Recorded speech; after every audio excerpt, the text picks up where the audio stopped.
Здравейте, аз съм Деница Стоянова и имам удоволствието да ви съобщя, че днес отново се намираме на писта Дракон в село Калояново след зимното прекъсване за каране. Ето, че е време отново да открием сезона. По традиция, Джап Феста открива този сезон.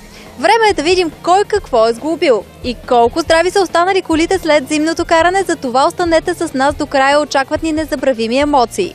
Вторият уикенд на месец март бе овенчан от звук на десетки ревящи двигатели, висок адреналин и не на последно място много добро настроение. Традиционният Джап Трак Дей години наред поставя начало на автомобилния сезон, който се провежда на писта Дракон в село Калояново, а календарът за 2017 е изключително богат и разнообразен и определено вещае за феновете незабравими пистови емоции. Първата сесия вече премина. Карираният флаг бе развят, а състезателите в нея напускат пистата, за да освободят път на следващите ентусиасти.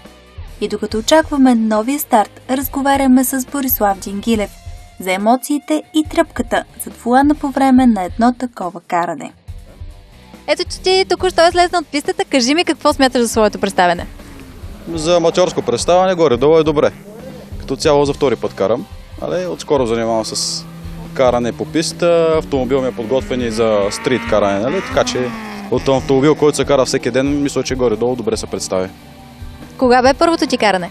На Джап Фест миналата година, 2016. Това е събитие, с което поставяме всъщност старт на състезателния сезон. Тук са се събрали хора от цяла България, защото наистина може да се изкефим на макс.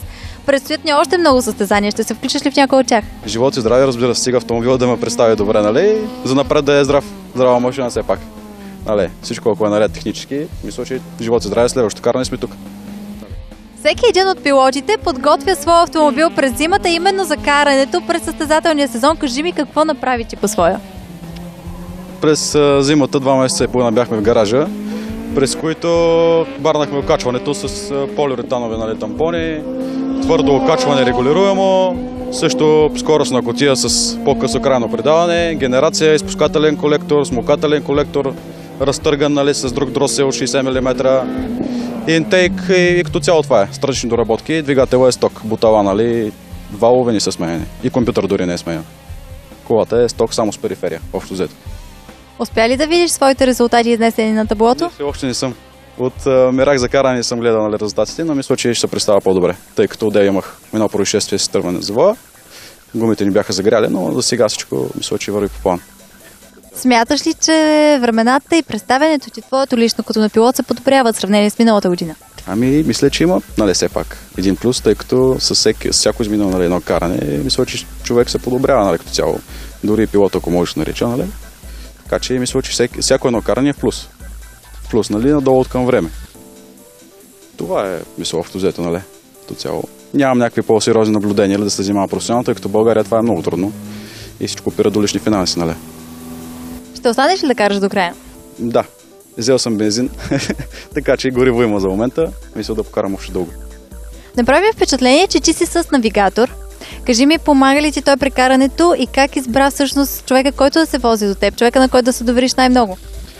Ние като цяло с него сме приятели и общо взето забавата гледаме да я пренасяме във всяка една атмосфера, така че днес сме заедно, горе-долу, да се насладим на момента заедно, общо взето. Иначе професионално, казах ви, че не се занимаваме с каране. Всичко е на аматьорска сфера, както и автомобила все пак, е любителски. Какво ще пожелаеш на хората, които са днес тук, за да се насладят на този спорт и да ви се кефят? Разбира се, както винаги, да се живи и здраве. Това е най-важно. Ако има здраве, всички ще съберем пак на следващото събитие и ще покараме, ще споделим една страт заедно и това е общо взето. Иначе автомобили се правят, автомобили се купуват, сменят се, така че това не е най-важното. Кой е с най-хубав автомобил, най-бърз и тем подобни, поне за мен, Иначе това е. Живи и здраве, да се уважаваме най-вече.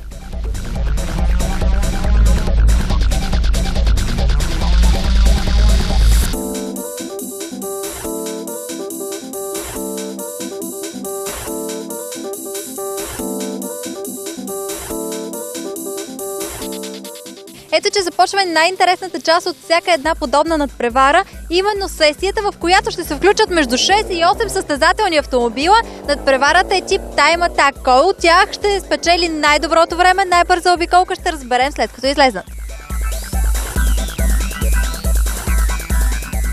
Ето го и третия участник излезна на пистата. Очакваме останалите също да се включат в надпреварата. За тези от вас, които сега за пръв път ще следят надпревара тип Time Attack, е редно да се кажат и правилата за участие. Автомобилите се пускат през определен от съдиите период от време.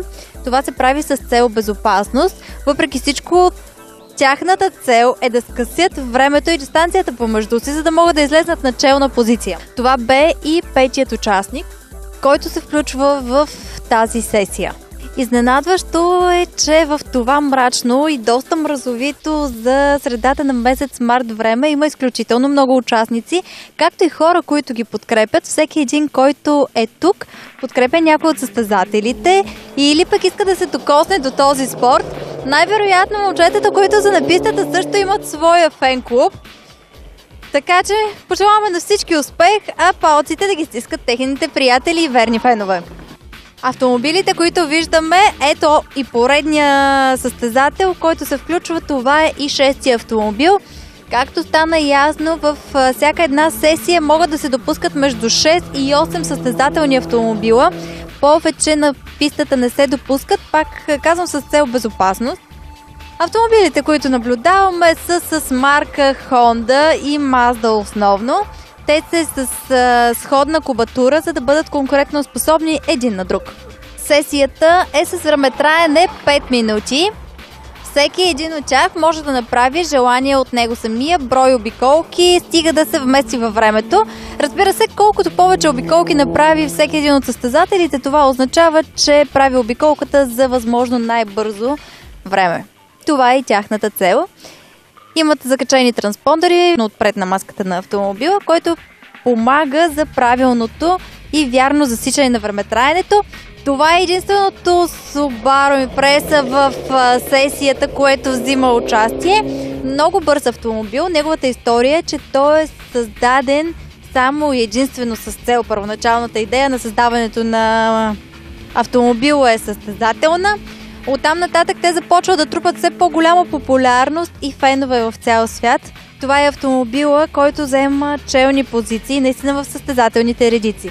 Какъв ще бъде резултата му в днешната сесия? Все още не е ясно, но на пръв поглед мога да кажа, че дистанцията, която той направи пред другите автомобили, е цяла обиколка.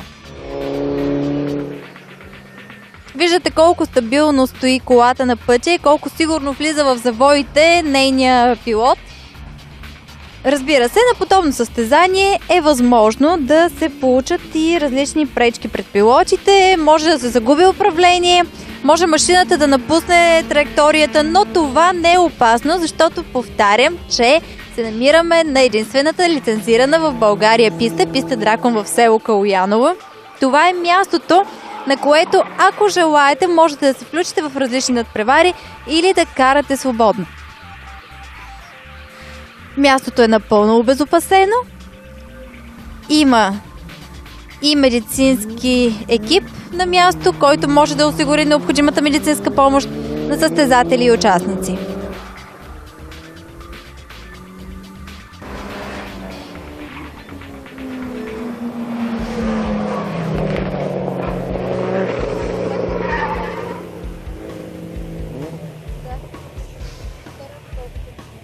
Още един силен състезател в тази сесия е участника с сивата Mazda. Той също има определена преднина пред останалите автомобили в пистата. Интересно е, че виждаме нещо много атрактивно в момента и наистина с изключителен състезателен дух да се случва тук пред очите ни. Subaru-то се бори да дръпне още една обиколка пред конкурентите в трасето, което означава, че ако успее, той ще е с 2 обиколки пред тях. До момента наблюдаваме отстояние от обиколка и половина пред останалите. Ето поредното изпреварване от негова страна. Мазата остава отзад. Дали ще се пребори отново за мястото си? Стискаме палци. Много интересен участник е състезателя с Хондата. Автомобила, който наблюдаваме в момента е автомобил, който е отличен за градски условия, но не е достатъчно конкурентно способен на останалите участници на пистата днес. Въпреки всичко, състезателя, който стои зад неговия волан, е изключително нахъсан. Важното е забавлението. Момчето определено дава всичко от себе си, за да е конкурентно способен на останалите. Губи на моменти управление на своя автомобил, но както казахме, пистата е за това да се забавляваме. Разбира се, обезопасена е с линейка и медицински екип на място.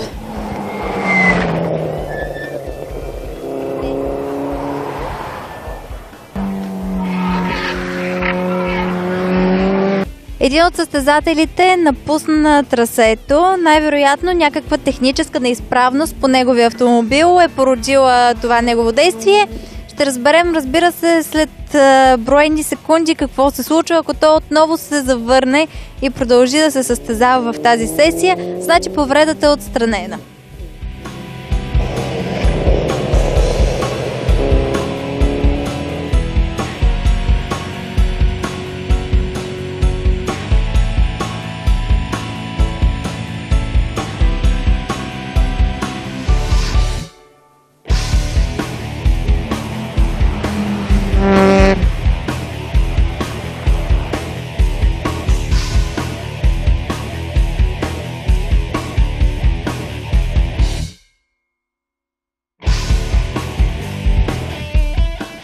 Очертава се тази надпревара да бъде спечелена и от участника, който излезна с номер 1 на пистата.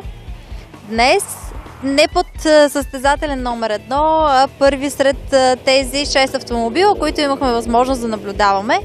Ето обаче, че карирания флаг бе развян, което означава и последна обиколка, в която автомобилите имат право да намалят темпото, да освободят скоростта, да отпуснат газта и съответно автомобилите да се починат, за да могат да излезнат от терена, за да влезнат следващите участници.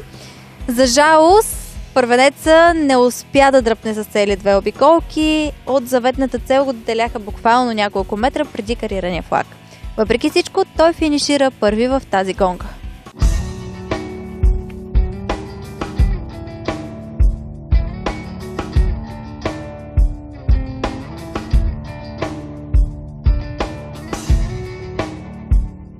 Ето, че дойде време да се разходим и сред участниците. След като се полюбувахме на едно изключително динамично и агресивно каране, трябва да разговаряме с тях за подобренията на машините, които успяхме да видим днес.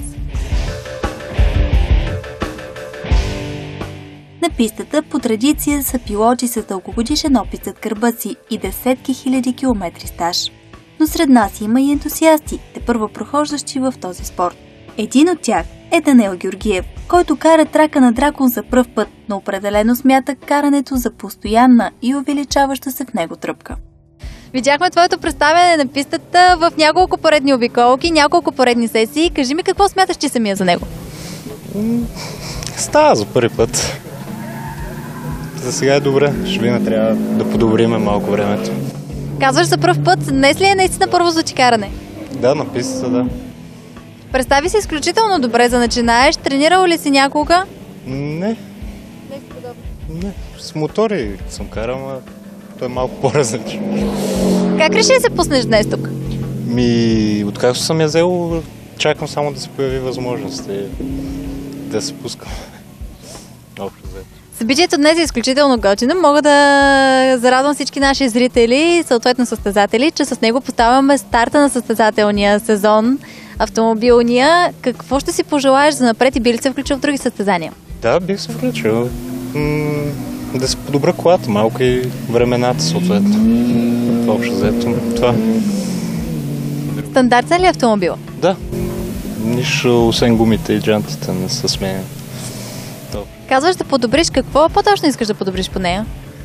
Турбина искам да слагам, окачването трябва да смена. Генерация спортна. Всичко общо. Друго не се сещам за сега.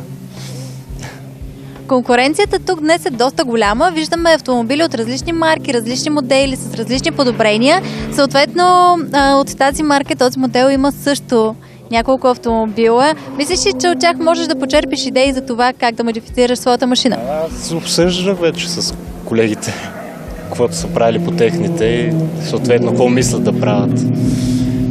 за сега имат добри идеи. Поне за окачването. С друго ще видим. Кажи ми, кое е следващото събитие, на което можем да те видим? Мислих си за утре пак, нали има някакво. Да. Евентуално за него. Иначе, когато пак се покаже някое събитие подобно, ще съм тук, най-вероятно. За нас като зрители, кефа наистина е на макс. Изключително забавно е да гледаш отстрани. Адреналина обаче какъв е изживяването, какво е, когато си зад волана на подобна машина? Доста силно. И на ръба си просто на повечето заводи да не излетиш от пистата, ама изпълва ти душата общо взето. Да. Има ли някакви проблеми, някаква опасност от технически повреди на машината по време на едно такова състезание и в общи линии какви са загубите за пилота? То има, но зависи вече. В смисъл, предварително по-хубаво е да отидеш на майстор да ти каже нали, дали има някоя проблемна част по колата или не. И ако има, нали, оправяш. Не се чупат, особено по-старите са по-здрави.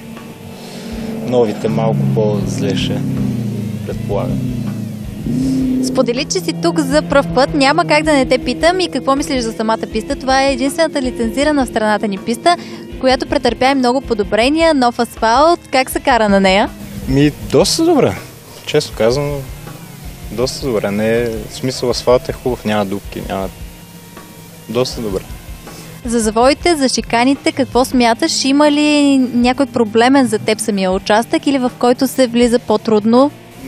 Частта с новия асфалт, на там където се пада, там е малко, защото като идваш тук по-бързо и малко е по-остър завоя, ама иначе другите са добре. Това общо заето. Отпускаш ли се да раздаваш гъста на макс или все още пазиш машината? Тя няма толкова душа, ама за сега още има малко на къде да се отпусне. Така че ще видим сега. Малко, може би по-добре ще. Кое е най-доброто ти време до момента? И 28 или 9, нещо подобно беше. Минути 28 мисля. Не е много хубаво, но за първи път става. Както казахме, тук можем да видим познати лица, които карат в любителския шампионат от години, но за това всяко следващо събитие е ново предизвикателство, което ги изправя лице в лице с най-голямата им тръпка, високата скорост и силният адреналин. Намираме се на едно от най-дългоочакваните събития, може би, защото с него се поставя старт на състезателния сезон Джап Феста, тук на писта Дракон, село Калояново. Кажи ми първо как се чувстваш? Малко превъзбуден в момента, иначе настроението е на 6. Кажи ми какво е да си в редиците на състезателните машини и да изпитваш този адреналин, да държиш волана в ръцете си, раздавайки максималната газ? Има само един начин да се разбере. Като запалиш колата, да дойдеш да провериш. Оттам нататък нещата се получават. Да ти кажа, отстрани е доста лесно, всички стоим и се кефим на това, което показвате вие, но предполагам, че зад волана нещата са по съвсем друг начин. Има и момент на опасност, че можеш да се счупиш автомобила, пазиш ли го или раздаваш наистина гъста? Първо, автомобилът трябва да е подготвен за тази цел. Не става просто така да хванеш нещо, да го вкараш в пистата. Пазиш автомобила, пазиш себе си, той е на първо място. И след като вземеш необходимите мерки, продължаваш. И чувството е страхотно. Казваш, че автомобилът трябва да е подготвен. Няма как да не те попитам какви са модификациите по твоя. Общо взето, пипнато е тук там е окачване, добри спирачки, трябва да може да се спира добре, въздушни филтри, малко електроника и така. Става за каране за писта. Това ли са най-важните неща, най-важните подобрения, които трябва да направим? Дай съвет на начинаещите, които те първо искат да излезнат на писта. Начинаещите нека първо да опитват с по-обикновени автомобили, да наблегнат на спирачките, на сигурността най-вече. И след това постепенно нещата почват от само себе си да се надграждат. И съответно огромна финансова подкрепа. Това е. Кажи ми за какво си тук, за кефа или за добрите резултати? Ами по-скоро за удоволствие. По-скоро за удоволствие. Резултати ние не гоним. Въпросът е адреналина, настроението, феновете, които са тук и това е, самата атмосфера. Имаш ли конкуренция в класа, в който караш? Ами имам, да. Ето, и прекрасен автомобил. Има и други. Но за момента все още не се конкурираме с никой. Само удоволствие за момента. Емоциите, с които ще напуснеш днес пистата? Смесени чувства. Радост, тъга, резервуара почва се изпразва, джоба също, сърцето ми и душата са ми пълни и така. Хората като теб, които идват тук за да се забавляват и казваш, че сърцето и душата са пълни, идват постоянно, за всяка следваща възможност. Кое е събитието, на което ти ще се включиш отново с твоята машина? По-скоро на Джабфест, който предстои септември месец. И приканвам всички да се присъединят. Без значение колко е мощен автомобил, колко е скъп, колко е направен, колко не е направен. Въпросът е да са тук на място. Защо си фен на японските автомобили? По-различни са. Имат нещо, душа на самурай и така нататък. По-различни са. Естествено, тук имаме един фен на немски автомобили. Важно ли е и навигатора до теб кой е? Задължително. Александър Странджелев, небезизвестния. Трябва хубаво е, когато има някой да ти казва кое след кое следва. Доверяваш ли му се напълно? Да, живота ми е в неговите ръце. Прехвърляме се тогава и пред него за няколко бързи въпроса. Имахме шанса днес да разговаряме с доста пилоти, но ти си първия навигатор, с който говорим наистина. Колко стаж, може би, и опит и състезания трябва да има човек за гърба си, да може със смело сърце да седне като копилот и да дава наистина напътствия на пилота? То като цяло трябва да си има някакъв стаж, някакъв опит. Но при мен се случи така малко по-любителската в началото. От колко време си запален по състезанията? От доста. Значи, от преди да взела книжка като цяло. Издадоха те вече, че си фен на по-скоро немските автомобили, не толкова на японските. Предстоят събитията тепърва за немските машини. Ще се включиш ли в някой от тях? Задължително. Кое ще е първото? Май месец. Като първо на събора и така. Да видим там как ще стоят нещата. Какъв би бил твоя апел към начинаещите, тепърва прохождащи и пилоти, и навигатори, които се докосват за пръв път до пистата? Както каза колегата, първо трябва сигурността да подсигурят и лека по лека да не се хвърлят веднага на бързи и мощни автомобили, защото се вижда какво се случва и по пътищата. Само грешки. Емоциите, с които ти си тръгваш от всяко едно подобно събитие? И аз така, смесени, смисъл. Като цяло адреналина е висок. Няма нищо по-хубаво да дойдеш на пистата, тук да си изкараш емоциите, отколкото на пътя. Защото за това са направени писти.